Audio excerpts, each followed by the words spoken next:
katong habitat tong habit na tong atong before sila mapunta atong imong atong katubhan mo na niyo. Mo na siya. So unsa ni siyang road gani?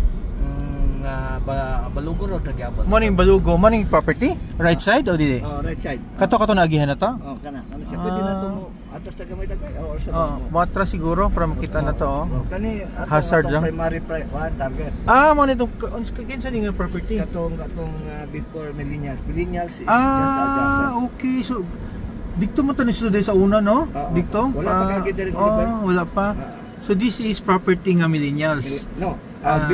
Before millennials, adjacent sa millennials. Kato makakuanta dikto, maka-backing ba o atras tuyok na lang ka. Sige. I'm with Jess and Birdie, no? Birds? Yes, morning. No? So masing swerte ni nga team ba?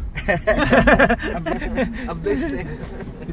Gusto ko mo work sa basta mga kugihan ba? Amen. No?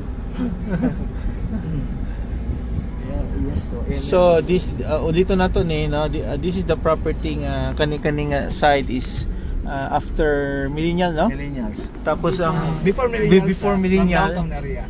The marker is kaning Dreamer sari-sari store na road nga pasulod. Kani siyang giningon ninyo nga corner lot. Ilan na mga Chinese timbers. Open ba sila ni?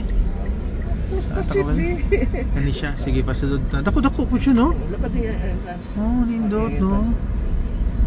Like kaning mga caretaker naman siguro ni. Pasulod. Makuha na to ni Birds, mga kuan ha, papers kamo ni Jess ha, kamo nga team ba para kuan. Ato ning i-appeal lang pod. Mura kaabot og mga 2 siguro no? More or less.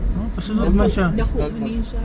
Kani pikas dako man mangyapon ni siya both sides man ta. Mo man lang target no. Okay. Nakuan man ni siya sa dalan. Kapilan ng mga longga. Both sides, okay. So sa man ni siya, welcome to Purok Kulo. So pwede na kang backing din ato. Backing ta. So sa kani barangay, sa niya nga barangay siya? Hunob. Ha? Hunob nga barangay. Northern Hunob, be specific. Nganong Hunob ba ni dati? Kuan ba ni baha ba ni sa una? Actually, murag ang property ko na appeal pa din niyo kanitong target no? Ano siya no? Ano siya? Likod ni sa kuan katong millennials nga target. Okay, sige. That's nice.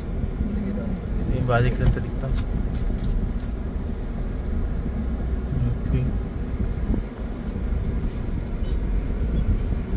So both side siya no? Option. Mas dako din siya Jess kaning ko ano? Kaning right side. So dako siya. Pamilya sa mayor ng punong asawa ni. Incumbent mayor? Yeah. Okay. Sa Maria. Iya man paning katubhan. Si Congresswoman. Nice. Nice picture ko no? Except na piot lang din hin no? Road lang ang ihang kuan. Nice siya. Madam. Anyway, kung